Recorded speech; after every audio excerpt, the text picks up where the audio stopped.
let's say that I want to find the moment of inertia about the x-axis. So find Ix for this circle. We mentioned that the steps are pretty much the same as for centroid, except that our integral in the end will be different. So we can start by setting a differential element.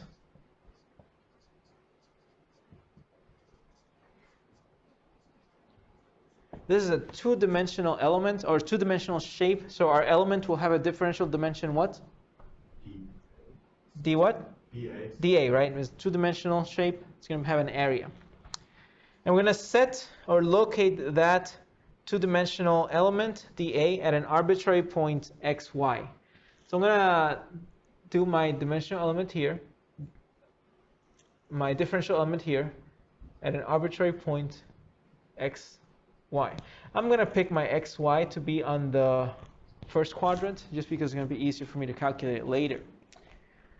Of course, we know that we could have drawn this element as a horizontal element like we did now, or we could have drawn it as a vertical element. However, remember, we mentioned in yesterday's class that we don't want to draw this element as a vertical element because my differential dimension, dy, this differential dimension, cannot be parallel to the axis that you're trying to calculate your moment of inertia about.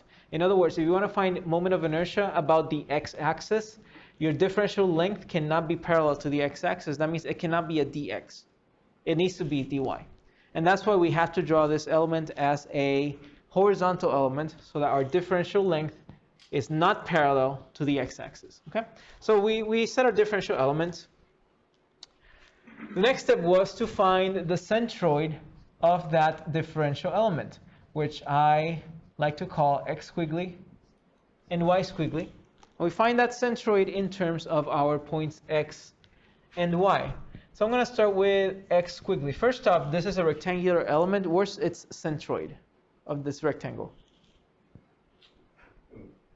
In the very middle, okay? So we have the centroid, x squiggly, y squiggly, at the very middle of that element.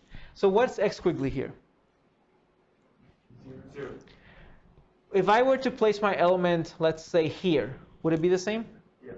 So it doesn't matter where I place my horizontal element, x squiggly here is always 0. What about y squiggly?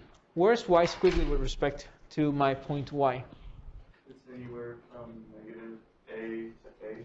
But based on this element. So this element is located at xy.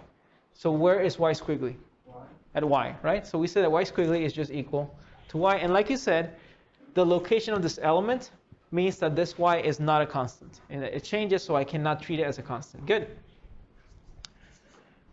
Then we express our differential area, which I call dA.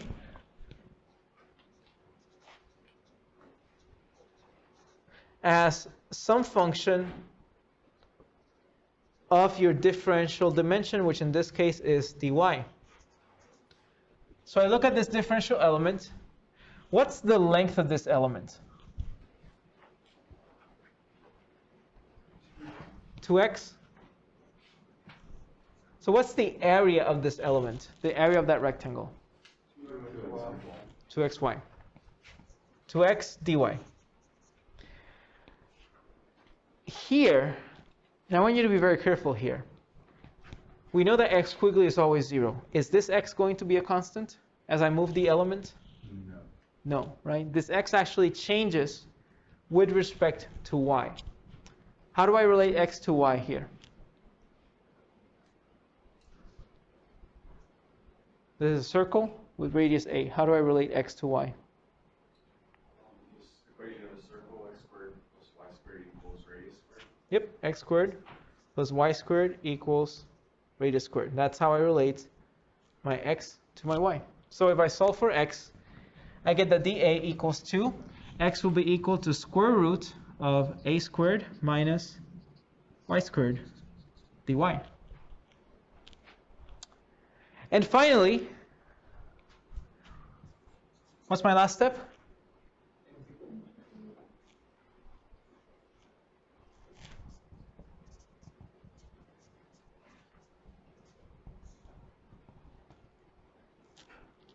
Integrate. Where's the exclamation mark? God. See, this is why I like teaching my Tuesday, Thursday class, because it's earlier, you're not tired, it's not dark outside. Leslie, what's my final step? Integrate. There we go, finally. See, that sounds like someone who's going to take my fluids class next semester. That's good. All right, so we integrate. So we get that the moment of inertia about the x-axis, you know, from last class is the integral of y squiggly squared dA. Okay? From step number 2, we get that y squiggly is just equal to y. Therefore, this is just the integral of y squared. From step number 3, we get that dA is equal to 2 square root of a squared minus y squared dy. I'm going to move the 2 outside because it's a constant. And I'm going to leave my square root of a squared minus y squared dy in here. Will, what are my limits of integration? 0 and y. Ryan, do you agree? Negative a to a. There we go. Negative a all the way to a, right? Yeah. Okay, good.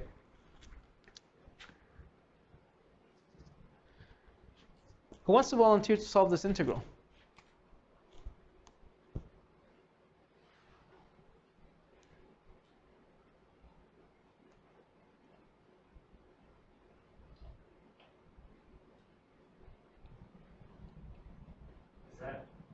Is that trig substitution? Or is it u sub? Or am I completely wrong? I feel like that's trig sub.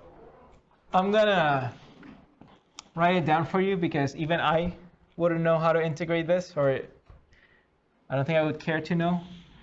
But essentially, what we have is 2 times 1 to the 8th square root of a squared minus y squared times a cubed inverse sine of y over a divided by square root of 1 minus y squared over a squared plus 2y cubed minus a squared times y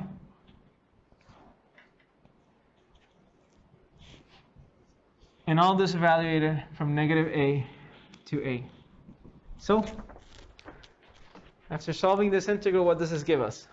So all of this, substitute y with a, and then substitute y with negative a. You figure out how to do it.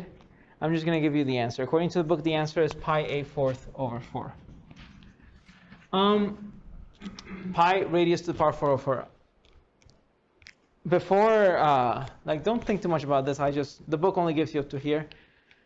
The reason I kind of want to show this integral is to emphasize once again the importance of polar coordinates.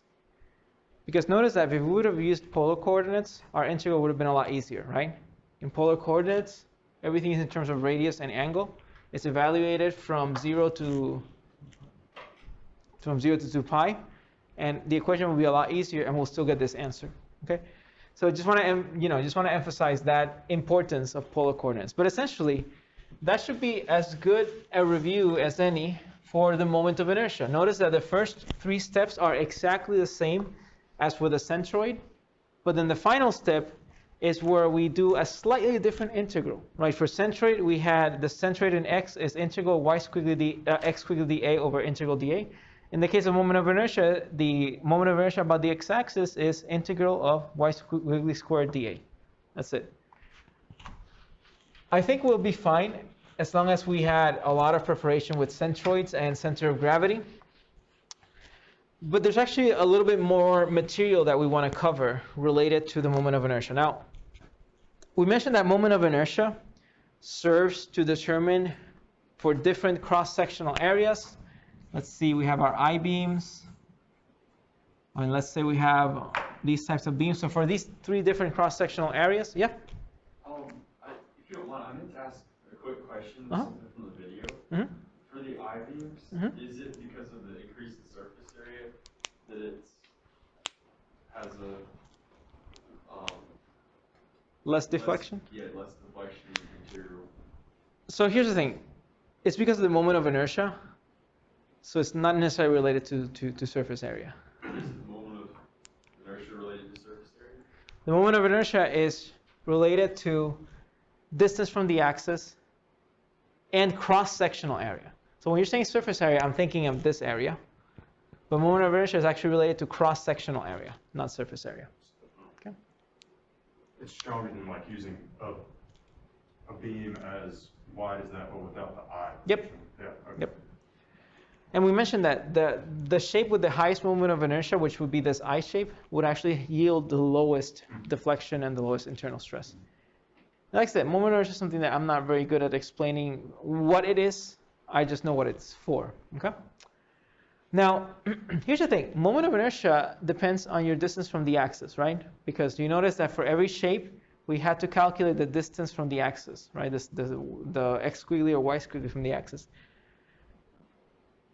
So you see that if we want to compare the moments of inertia for different shapes, we need to make sure that they are all at the same distance from your reference axis, right?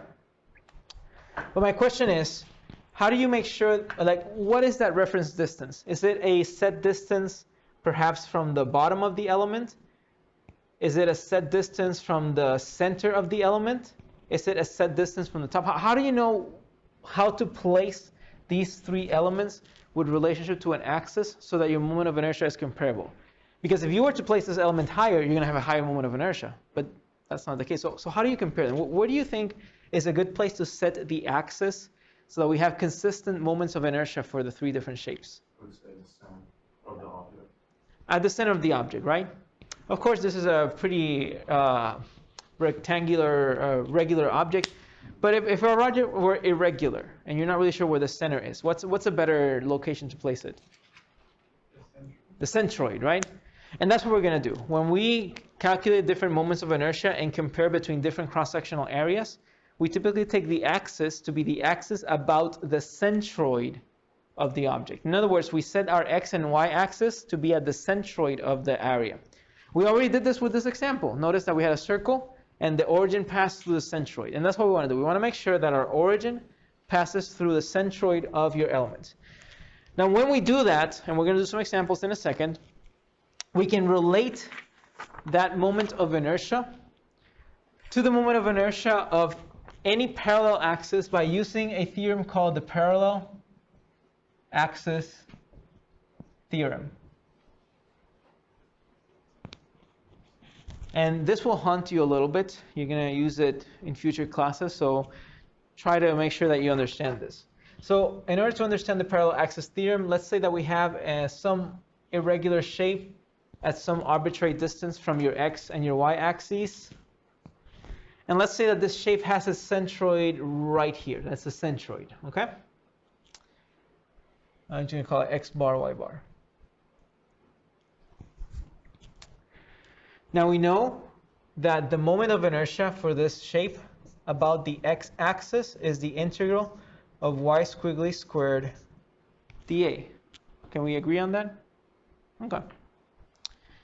We know that y squiggly is the y coordinate, so the y distance from the x-axis to some arbitrary point, okay? To the centroid of some arbitrary point. So this entire distance is what we call y squiggly. And x squiggly will be this distance. Can we agree on that? This can be any point, and we're going to integrate, so this will be every single point in the shape, right? So now, in order to relate the centroid to this y squiggly, what I'm going to do is I'm going to set my centroidal axes, which I'll just do straight lines, which I'm going to call x bar axis, and y bar axis, okay? Based on these axes, what is the coordinate of the centroid of this element? 0, 0, right? Can we agree on that? But based on these axes, the coordinate is x bar, y bar, right? Okay. So we know that there's some relationship there. Now, if I were to call the distance between the centroidal axis and my y squiggly, if I were to call that distance y prime, distance between the centroid and y squiggly, my point, my coordinate x squiggly, y squiggly,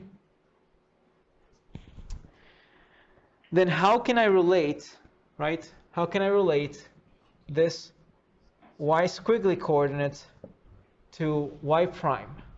What's the relationship between them? If I know this is y prime, I know that this axis passes through the centroid, which has its own coordinates.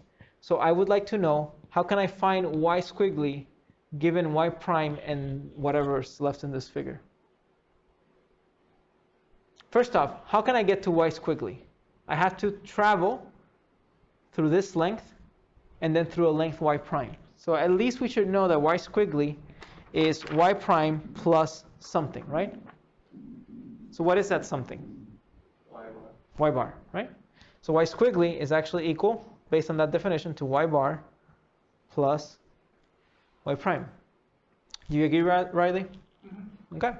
So y squiggly is y bar plus y prime. We're just adding these two up and you get y squiggly. So the reason I'm doing this is because we know that the centroid is y squiggly squared dA integrated, but we know that y squiggly is y prime plus y bar plus y prime.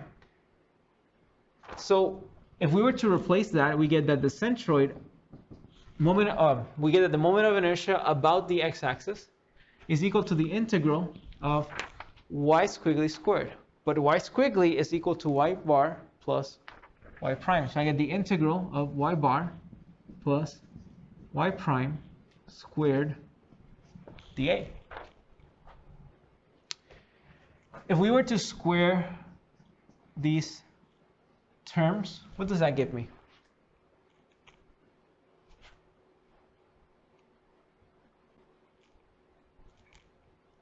If you just, okay. Plus y prime squared. Uh-huh. Plus y bar plus y bar y prime. Plus 2 2 y bar. There we go. Good. Good. The integral of a sum is equal to the sum of the integrals, right? So I can say that this moment of inertia is equal to the integral of y bar squared dA plus the integral of 2 y bar y prime dA plus the integral of y prime squared dA. Hunter, is y bar a variable that varies with area? Is that centroid No. moving? It won't move. So is it a constant? Yes. Okay. So can I do this? Yeah, it's a constant. Take it out of the integral. Y bar is a constant. 2 is a constant. I take it out. 2 y bar integral y prime dA. And then integral y prime squared dA.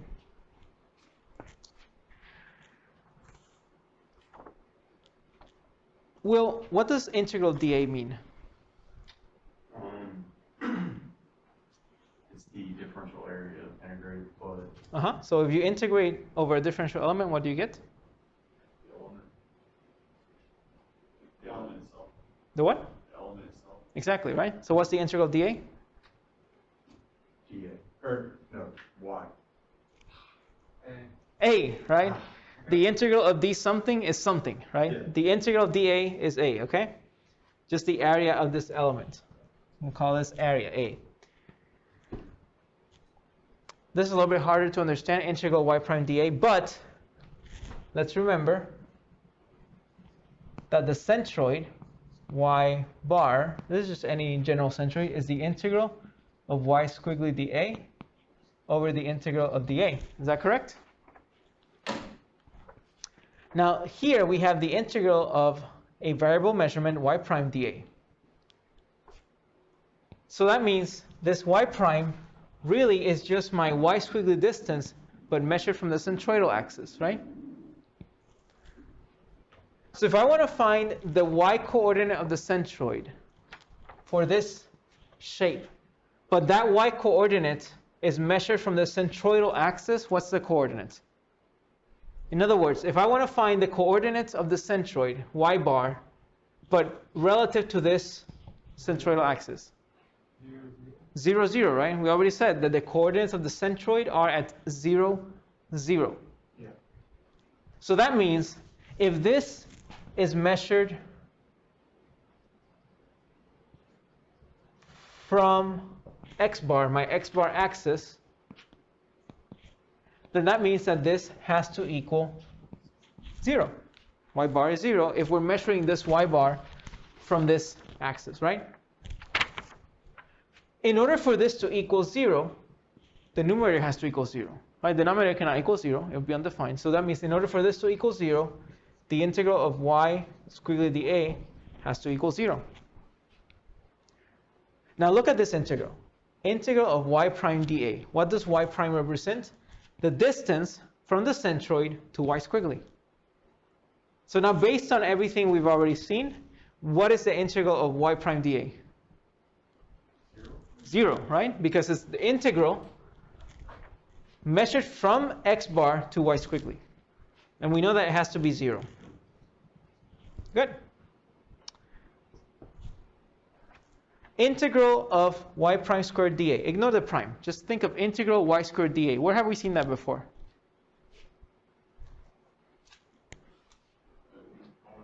Moment of inertia, right?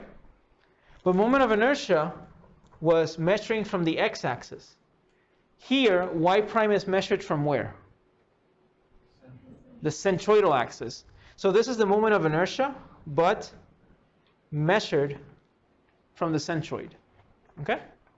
And we know that all this equals the moment of inertia measured from the x-axis. And this is the parallel axis theorem, which relates the moment of inertia about any axis to the moment of inertia about its centroidal axis by using this conversion, which is the distance between the axis and the centroid squared times the area. This doesn't just apply to my x-axis. We can apply it to my y-axis as well as to my polar axis. So I'm just going to write the three of them down right here.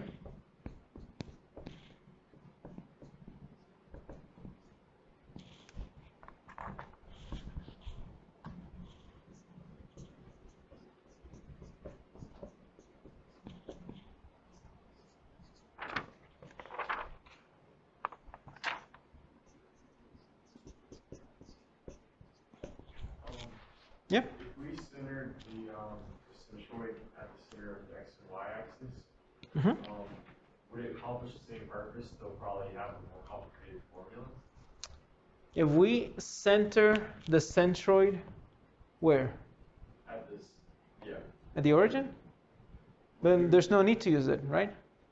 If we center the centroid at the origin, this goes to 0, and then ix equals ix bar. That's what I'm saying. So if we centered the centroid at the origin, then it would accomplish the same purpose, right? Yep. Except it's the same thing. it would have a probably more complicated. It's exactly the same thing. Yeah. Exactly the same. Yeah. So here's the thing. The reason we do this is because notice that when we solve for the circle, we already had the origin at the centroid, right? And we found a moment of inertia. That moment of inertia, since it's taken from the centroid of the circle, we can now take that moment of inertia and then add this term to find any other axis from the circle. In other words, if I would have said, okay, you found the moment of inertia for a circle. What was it? It was pi radius to the 4th over 4. Was that what we got? Pi radius to the 4th over 4? Okay. But that's for the centroid, right? But now if I were to say, okay, Tyler, now I want you to find the moment of inertia relative to this x-axis. All you have to do now is take pi r 4th over 4 plus y bar squared a. That's it. You don't have to calculate it all over again. And that's kind of what we do it. We mentioned that because this axis can be it can be arbitrary. You can place it wherever you want. It's easier to have a moment of inertia based on the figure only, right? About the centroidal axis. And then use that in order to find other moments of inertia if necessary. If you look at the back of your book, you're going to have different moments of inertia for different shapes, but those moments of inertia will be for the centroidal axis, okay? Because that is the easiest the easiest thing to do right now, okay? So then why don't we just always find it that way? Because sometimes your frame of reference will not allow it, okay? Sometimes your frame of reference will require you, for example, if you're looking at composite moments of inertia, right? Let's say you want the moment of inertia for some complex shape, right? I'm just exaggerating here, but if you have the moment of inertia for some complex shape, just like we do centroids, we have to calculate each one of them. But now, if you calculate each one of them from its centroid, you're going to have 4 different moments of inertia from different locations, right? So you can't add those up, right?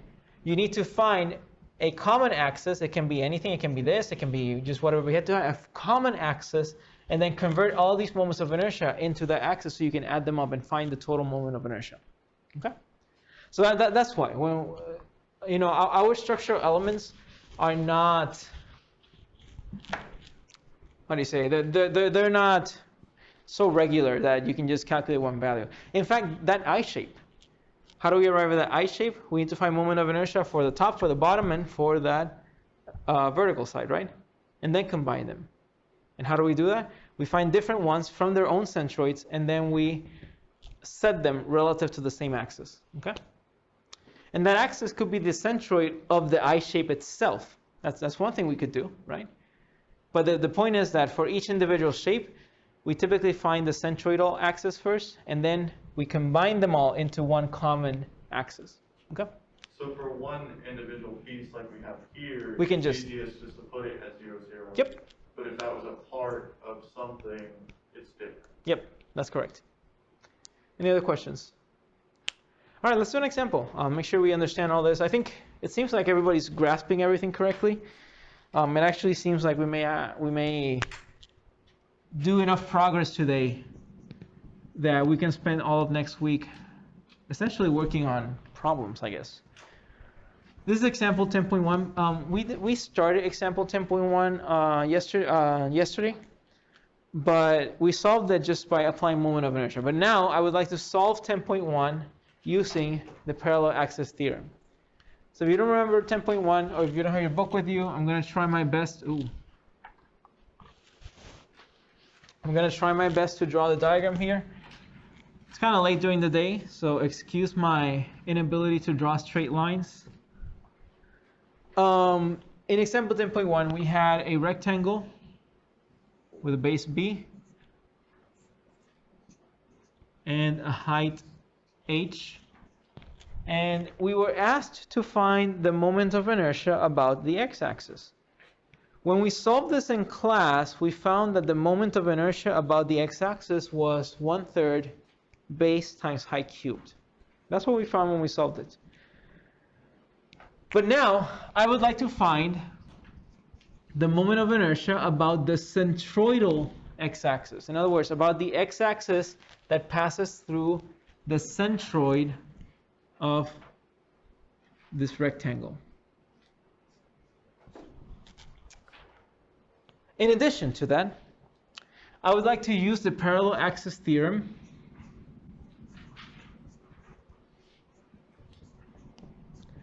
to prove that the moment of inertia about the x-axis is equal to 1/3 base times height cubed. So we just want to use the parallel axis theorem to prove our result from yesterday's problem. Because if this parallel axis theorem is true, then we should land at that result without having to compute everything again. Let's see, what was the first step in order to find the moment of inertia of any shape? Set the dA. Yep. We set a differential element dA at some arbitrary point xy. However, because we want to find the centroidal axis, let's keep in mind that that arbitrary point xy is going to be measured from the centroid, okay? So we're going to set our differential element dA at some arbitrary point xy. And here, xy is measured from the centroid. So this will be my x prime measurement. And if we want to take our y-axis, which we don't need, this will be my y prime measurement, okay? Make sure x prime, y prime, they're measured from the centroidal axis, from this centroid. Okay? Hunter, what's next? So after we've done this, then we need to find our x squiggly y squiggly. That's correct.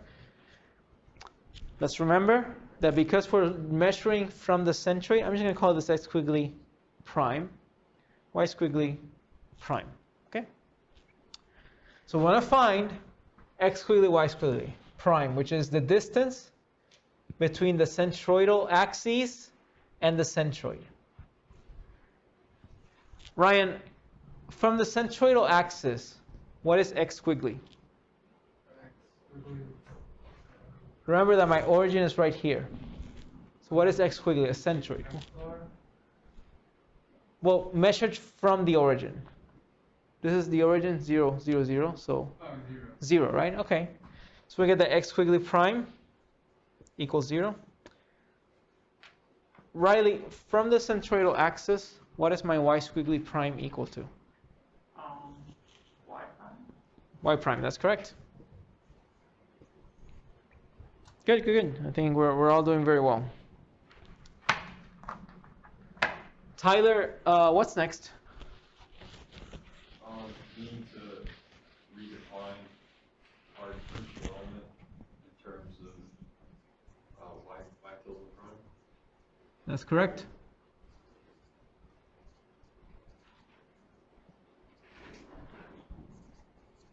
We want to express dA in terms of dy prime, right?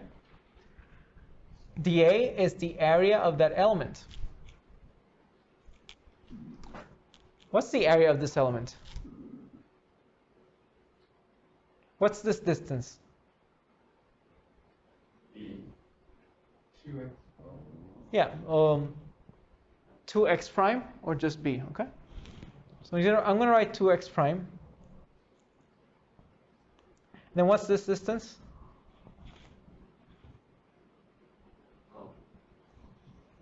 Y. dy prime, right? 2x prime. y2, because remember, x prime is from here to here. So we have two of those, right? So it's 2x prime. So we get the dA is 2x prime dy prime. If we move that element, would x prime change? If we were to move the element down or... No? Okay. So can we say that 2x prime is a constant? And what is that constant equal to? B, right? Yeah, 2x prime is just b. Okay, so we get b, a constant, times dy prime. Chris, what's next? I'm not sure. I'm trying. Think. We've done this several times. So we set our differential element. We find the centroid of the element, x squiggly, y squiggly. We express the area as a function of your differential length. And what's the final, most fun, most interesting step? Integrate. Exactly. See, it works. It works. You're going to remember that. Integrate. Could you maybe say a little more excited so that I can prove my point? Integrate. There we go. We integrate. So now when we integrate, we say, well, the moment of inertia about the centroidal axis is equal to the integral of y squiggly prime squared dA.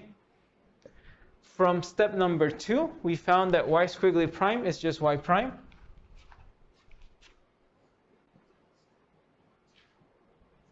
from step number 3, we found that dA is just b dy, where b is a constant. So I'm going to take it out of the integral. And now, what are my integration limits? Remember, this is an integral relative to the centroidal axis. So what are my limits on that y centroidal axis? From where to where does this shape exist?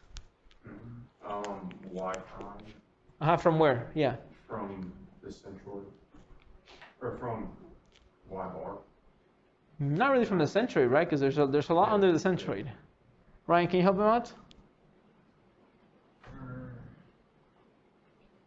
Maybe from 0 to 8. I mean, that's if we were measuring from these axes, right? Y goes from 0 to h. But we're measuring from this axis where this is 0. So from where to where? Let's speak conceptually. Conceptually, we know that y goes from the bottom of the rectangle to the top. Okay? So conceptually, I think we're all in agreement, right? 1/2 of h, Mm-hmm. and then h. Close. You're very close. It's 1/2 of h to y prime. Close. You're very close.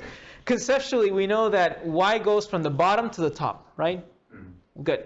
If our axes were these two axes, the bottom coordinate is 0, the top coordinate is h. But my axes are my centroidal axes, where my origin is here. So what's this coordinate? If this is the origin, what's the bottom coordinate?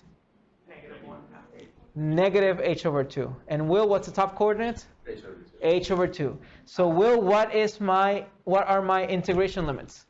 Negative h over 2 and h over 2. There we go. I feel like you know this, right? It's just that we need to kind of like push you a little bit in the right direction. But you're all doing very well, especially since this is the first time we're talking about this, okay? So we integrate. Let's see, the integral of y squared is 1 over 3 y prime cubed, evaluated from negative h over 2 to h over 2. We're going to have to do some extra math here to solve that integral.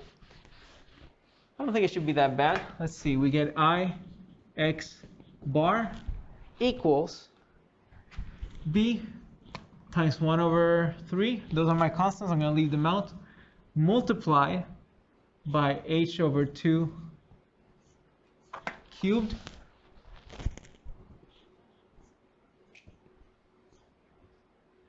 minus negative h over 2 cubed.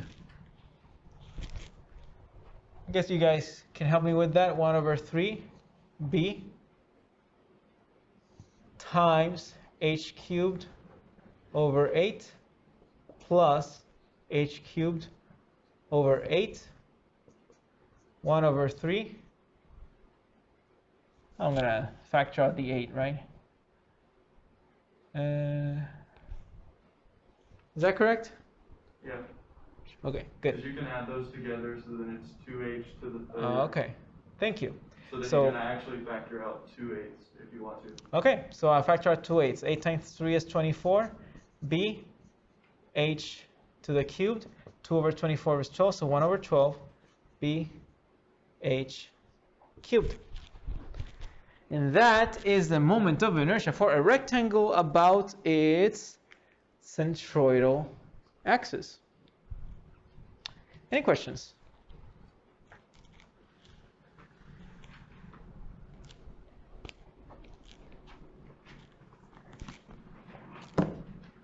Tyler, I feel like you're going to ask something, but you're not saying anything. For a second, I was like, wait, isn't that supposed to be for that? And I was like, oh, wait. Not yet, not yet. That's true. No, you're right. If there are no questions, let's jump ahead to the second part, right?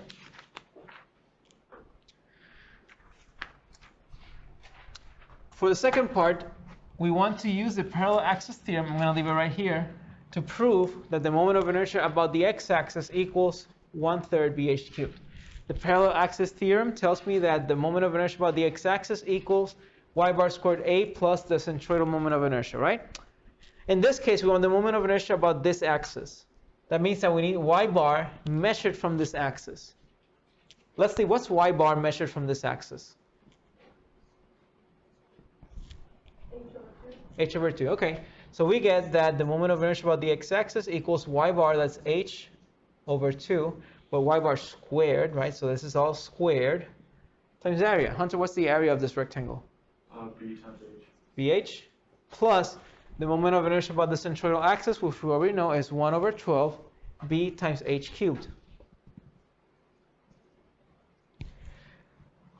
All right, so what does this give me? H squared times h is h cubed.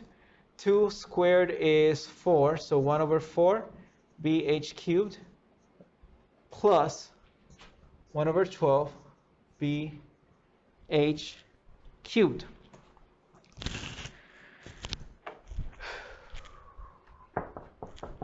Let's see, you can multiply by 3, right? This is 3 over 12 bh cubed plus 1 over 12 bh cubed.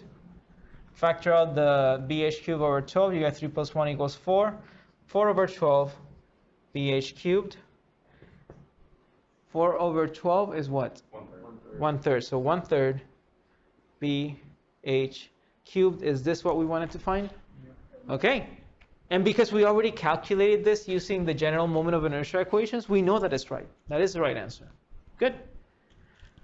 Again, you may think, why go through all these steps to land on the same answer? Because as Hunter helped us figure out, if our shapes are not, if we have composite shapes with multiple elements, we may have to find the centroidal moment of inertia for each shape first, and then set them all relative to the same axis. Okay? I feel like we just went through a math proof. Yeah. Yeah. Crazily enough, I actually understood. You're welcome. Yeah, that's pretty much it. Any questions? You would have loved taking geometry with me, because all we did was proofs. And I had a lot of fun teaching that class. I need you better. Well, proofs are one of the things that, like, I spent so much time making sure that I did it right, just to have to prove that I did it right by a different way. Just wait till you get to your future classes, where we calculate the same thing 10 different ways, just to show that you know how to calculate it correctly. Okay? We still have a half an hour left, so I think that's more than enough time to start our next topic, which would be composite moments of inertia. Okay? But before I start to throw in all this new information at you, are there any questions? We'll make sure we're all on the same page here before moving on. So, know what? Oh, you're good? Will? I'm just making sure I understand Mm-hmm. what is it, parallel? The parallel axis theorem? Yeah. Okay, Because you can rearrange it, but you won't be given you can. certain things. Yeah. That's correct.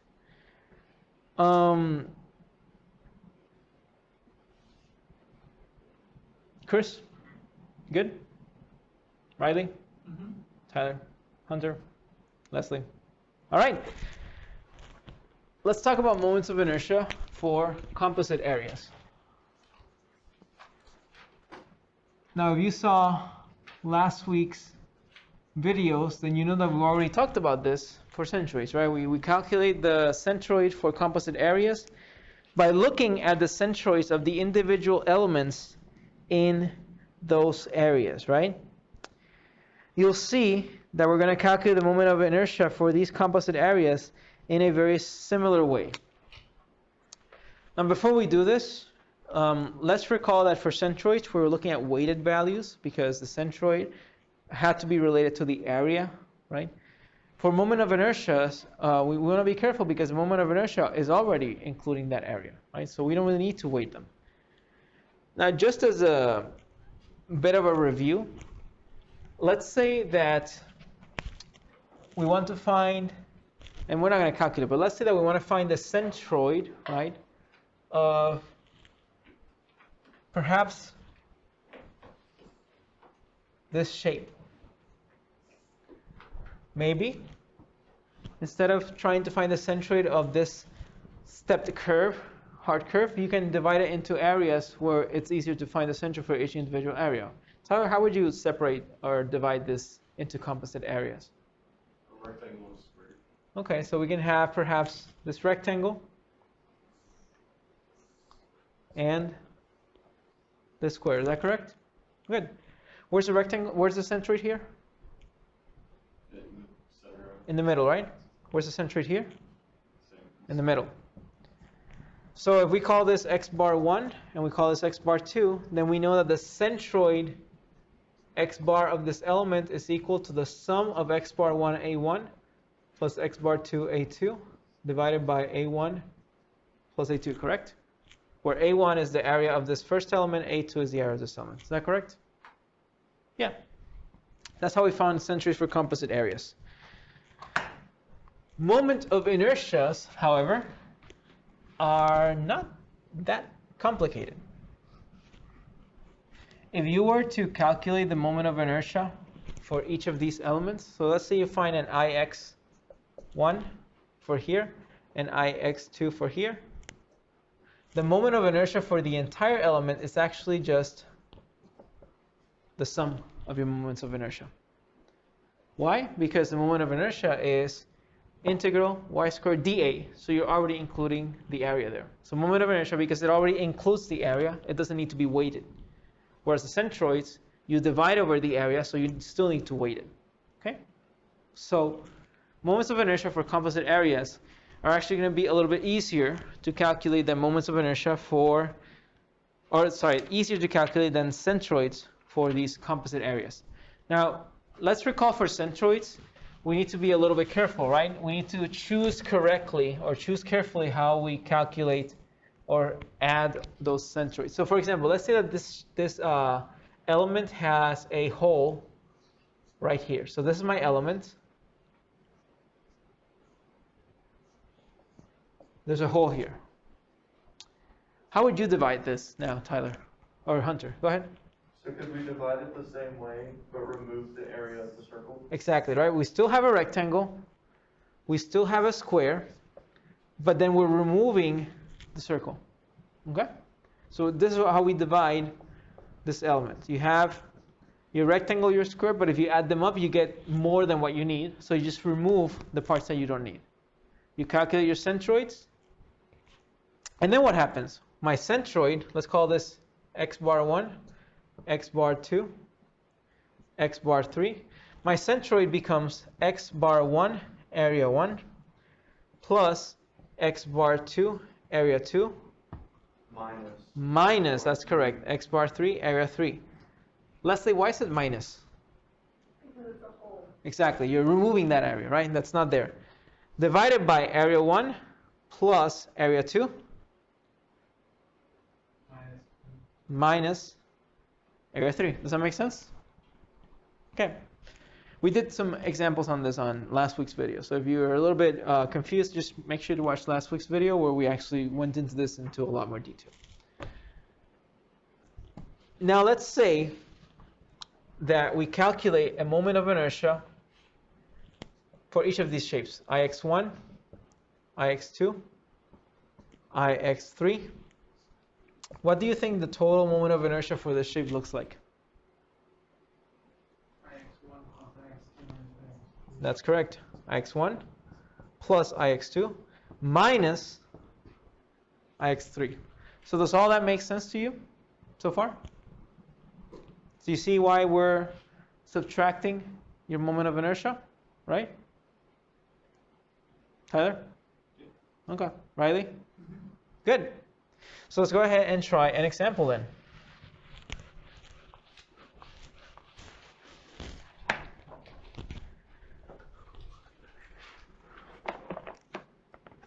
This will be 10.4 from your book.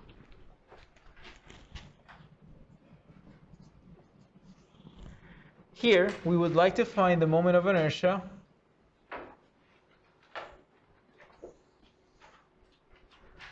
of this rectangle with a circular hole in it. It's a couple of measurements. from the x-axis, which will be down here.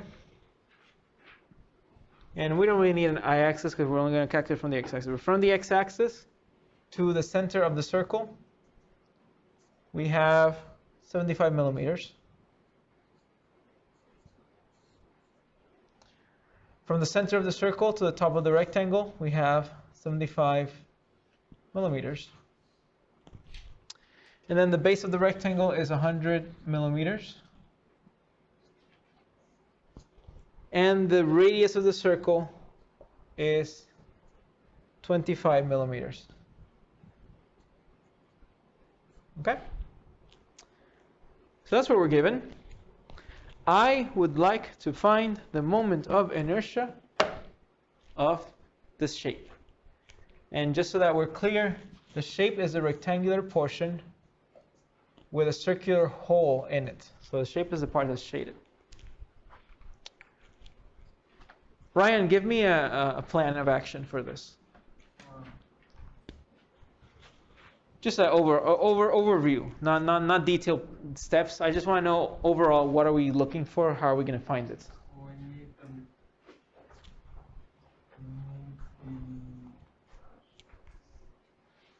the moment of inertia of the rectangle in the circle. Okay, so seems like you're saying that we want to find the moment of inertia of a rectangle. I'm just going to call this Ix1. And you want to find the moment of inertia of a circle, Ix2. And then what do I do with these? You take the circle and subtract it by the moment of inertia of the rectangle. Like this? Okay. Do you agree? Okay, good. Do we know the centroidal moment of inertia of a rectangle? I think we do, right? We calculated it. Does anybody remember what it was?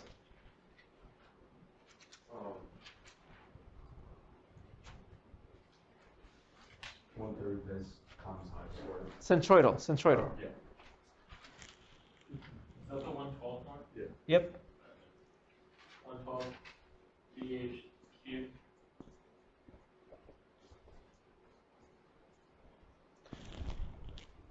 And how does that help me? Because if I have the centroidal moment of inertia, I can already calculate the moment of inertia about the x-axis by using the parallel axis theorem. We also calculated that, right? Using the parallel axis theorem, if my x-axis is at the bottom of the rectangle, what is that moment of inertia equal to? We calculated it already. 3 times 8 Over 3, right? Again, these are we just calculated them in the previous exercise. That's why I'm not redoing the calculations again. Good. So we get the Ix1, in this case, is 1/3 base times height cubed. So 1 over 3. What's my base? 100 millimeters. And then my height is, what's my height? 150 millimeters. And that is cubed. Can somebody give me this number?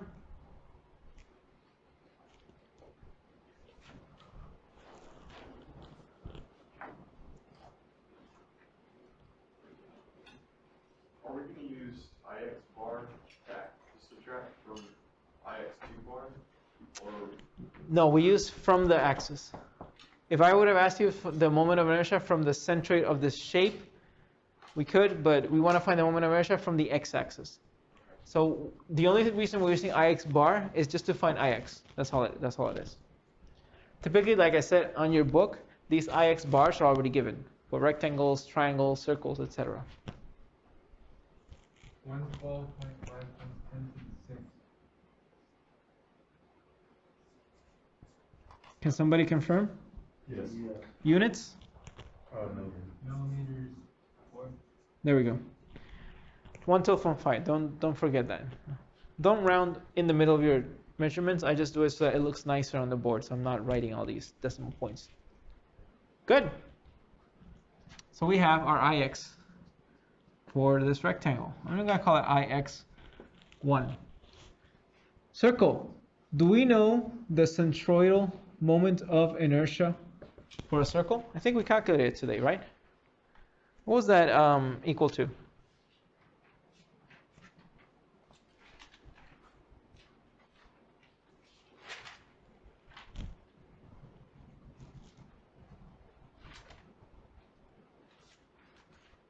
Pi times the radius of the fork over 4. Oh, that's the other one. Is that not it? It sounds right. Yeah, it's centroidal one. I don't think we solved it. We didn't? When we found the moment of inertia for the circle, where was the origin located at? So is that the centroidal moment of inertia? It is. Good. Good, good. Okay, so let's just go ahead and solve this quickly before I move on. So 1 over 4 pi times, what's my radius? 25 millimeters. Okay. Can somebody give me that number? Remember, this is still centroidal, right?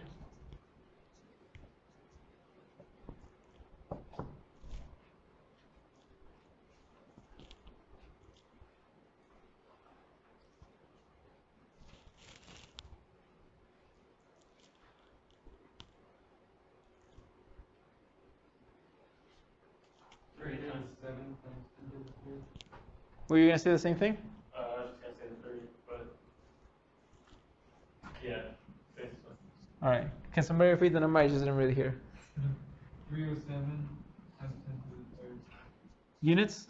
millimeters to the fourth. Good. And of course, we use the parallel axis theorem to find the moment of inertia about the x-axis. Notice here that the x-axis is actually located at a distance of 75 millimeters from the centroid of that circle. So let's keep that in mind. So Ix, parallel axis theorem, says that moment of inertia of x equals y squared times area plus, was it plus or minus? I think it was plus. Plus the centroidal moment of inertia. What's the distance between the x-axis and the centroid of that circle?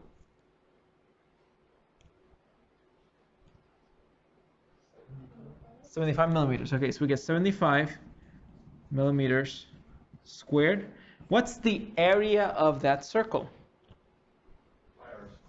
So pi.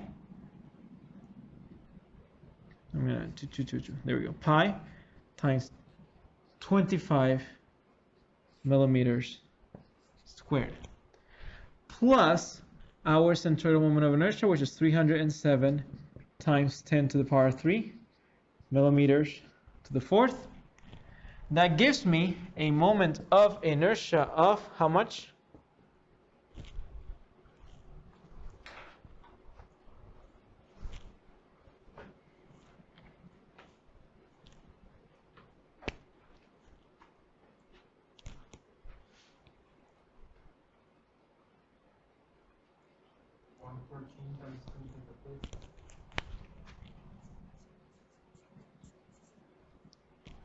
Units. Good. Who was giving me the battle plan? I think it was Ryan, right? Okay. So now what? Let's find the moment of inertia of this entire thing. What is that equal to?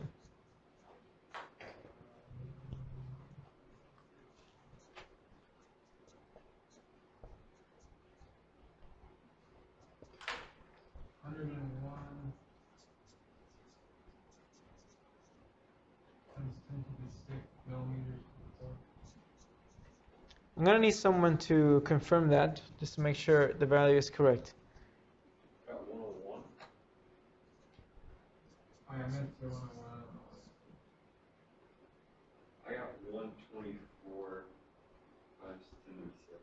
So we have 101, 101, and 124 million. Yeah, 1.6. Yeah, that's what I got. That was 6. Okay, so 102. Yeah. Did you get that? Yeah. Ryan?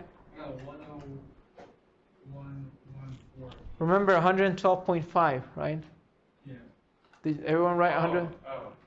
I used the real number. I use the real number? Okay, there we go. So 101 units. Millimeters. Good. Tyler, remember that this is 10 to the 6, this is 10 to the 5. So that's probably where the discrepancy is coming from your number. It's still different than ours though. Oh, really? What did you get? The 101.6. That's where the 113, the 1. Okay. I think.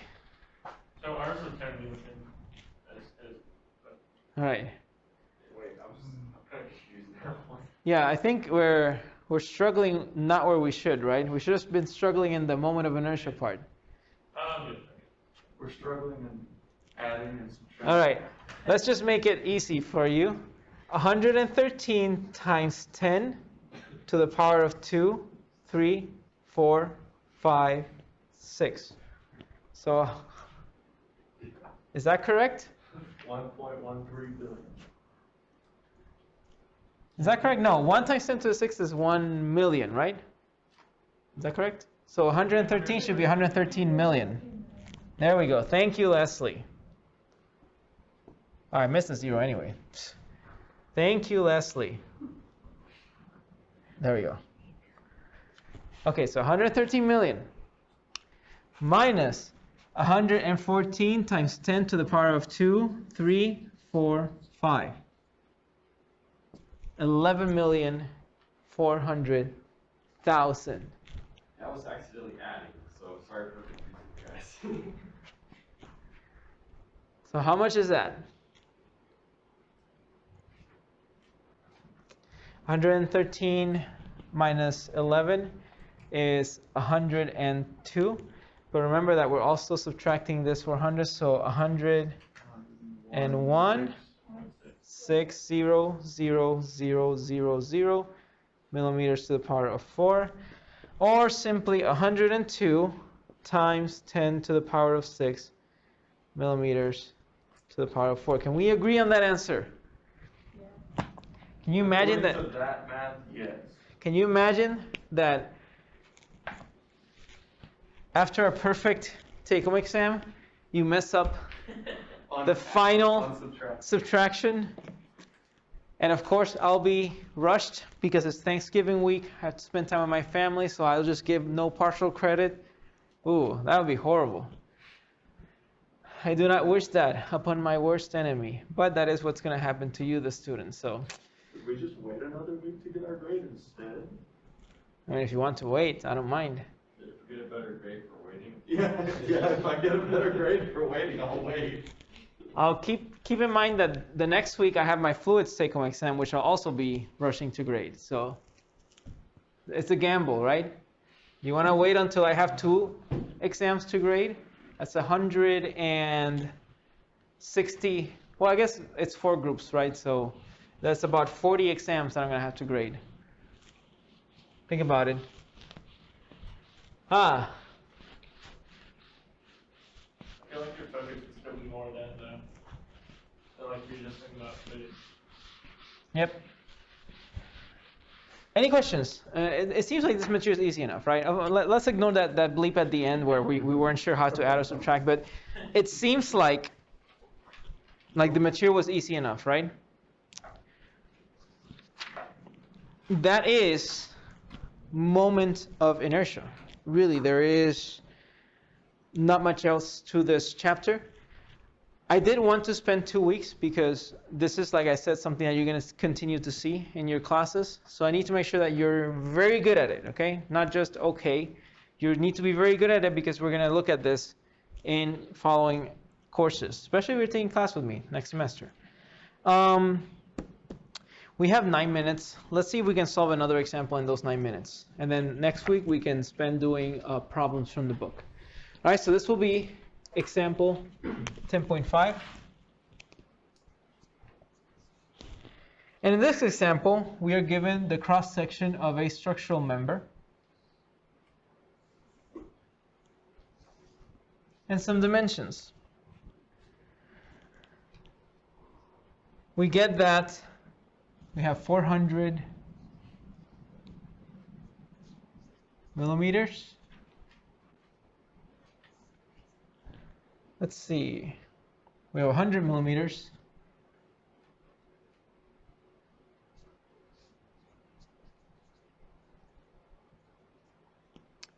we have 600 millimeters.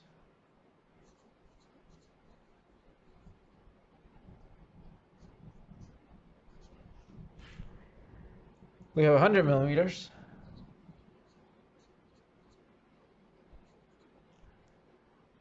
And then another 400 millimeters. Pretty symmetrical shape. Okay.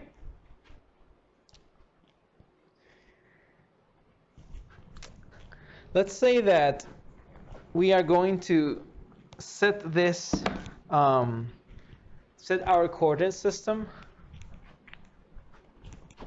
with an origin that passes through the centroid of the middle bar.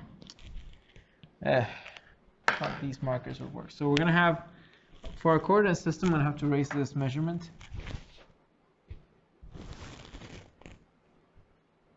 Our origin will be at the centroid of the middle bar. All right. Given that information, I would like to find the moment of inertia about the x-axis of the entire thing. And when I say the x-axis, remember, I mean this axis that passes through the centroid of the middle bar, okay? So, battle plan, or action plan, Leslie. Okay. I guess we could separate it into like rectangles. Okay, so how do you want to separate them?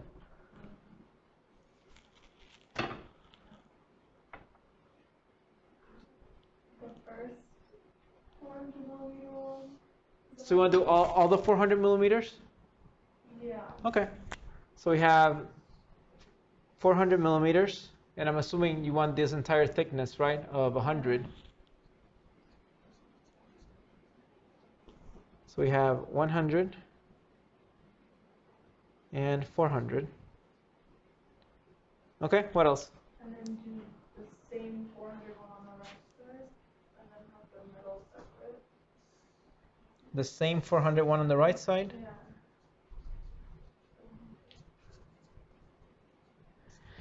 What are the dimensions of the middle one?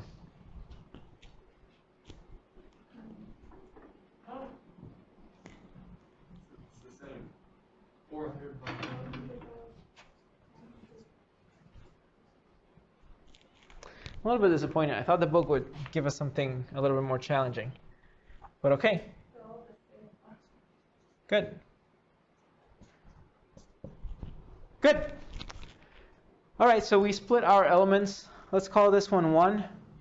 Let's call this one 2. Let's call this one 3. We want to find the moments of inertia for each of these elements. Hunter. We could start with the centroidal moment of inertia since we already know it, right? So the moment of inertia for number 1, the centroidal moment of inertia for a rectangle is 1/12 base times height cubed. Is that correct? About the x-axis. Good. But that is the moment of inertia relative to this axis that passes through the centroid of this shape. So let me calculate it first. 1/12. What's my base? What's my base? What's my height? 400. Okay, so 100 times 400 cubed. Somebody give me that number. And while they're at it, Hunter, I would like to express that in terms of the moment of inertia about this x-axis. So what do I do? So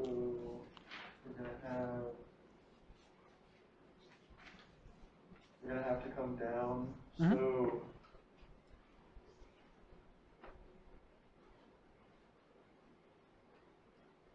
First off, what equation would I use? Or theorem? we're gonna use our conversion. The parallel axis theorem, right? Y bar squared A plus centroidal moment of inertia. So we have our moment of inertia, which is our, Whatever we get here, right? yeah. Okay, but then y bar is the centroid, the coordinate from this axis to the centroid. What do you think that coordinate is? would it be half of our middle, which would be 50, plus,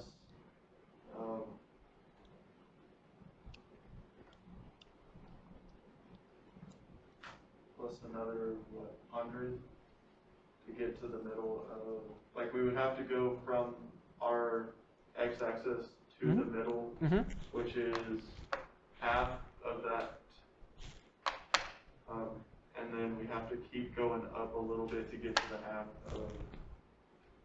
So how much is that? What's the number? Is it 150? Yeah. Okay. Because like half of 400 is 200 minus the 50 from the bottom. Is that correct, Hunter? Yeah. Okay. So we get 150 millimeters squared. What was the area? Area is base times height, so 100 times 400 plus, can anybody give me this number? 533 times 10 to the 6 millimeters to the floor. All right, let's make sure we don't embarrass ourselves this time, okay?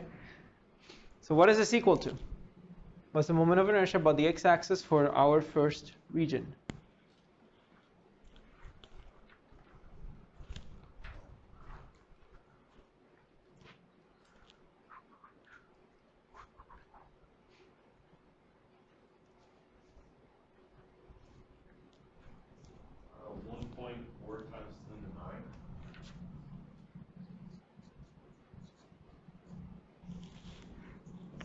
Somebody confirm that. Start with the second region. Yes. Centroidal moment of inertia. Thank you. 1/12 base times height cubed. 1/12. For the second region, what's the base? 400. Good. It's 400 times 100 cubed. Leslie, start calculating that value. And then Tyler, we use the parallel axis theorem to convert this into the moment of inertia about the x-axis. What's the distance between the x-axis and the centroid of this shape? 0. Okay.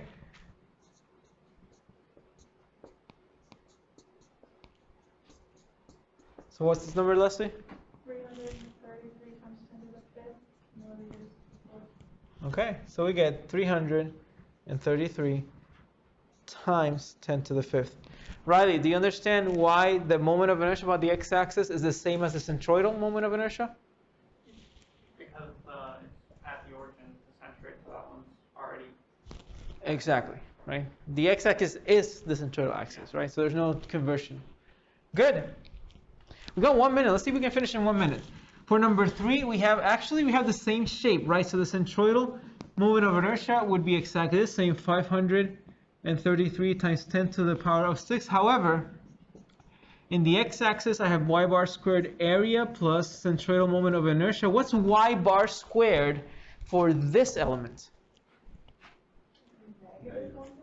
Negative 150 squared times my area. So would that moment of inertia be any different? No. Why not? Negative square root of 4. Exactly. So we still get 1.4 times 10 to the power of 9. And now, before you leave, what is the total or the moment of inertia for this entire shape? In other words, what's the sum of these moments of inertia? And remember that before you answer, you are being recorded for future generations to see how well you know how to add or subtract. So what is that moment of inertia? 2.9 times 10 to the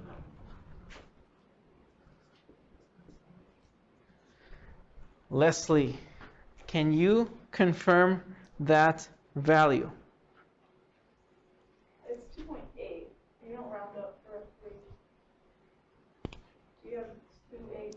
I got 2.8 also. It's 2.8. Depends on what values you're around. It's okay. I mean, the difference is only 0.9 billion. So it's not like it's going to change our answer that much. Okay? Wait, I did 1.43333. Like I had to. Ah, there we go. All right. Good job, everyone. I'll see you next week. And yeah, next week we'll just start working on more problems from the book. Yeah, Chris? The only thing I wanted to ask, so when did we decide to use the 112 and the 130? This is the centroidal moment of inertia, Okay. right? 1/3 was if the x-axis is at the bottom. 1/12 is if the x-axis passes through a center. Okay. Okay? So the I bar value, that's going to be given to us? That's gonna be what? Would that be given to us? It doesn't have to be. You can calculate it. If I didn't give you I bar, you could calculate yourself, right? Yeah. It doesn't have to be, but the more you work with these, it's like the centroid, right?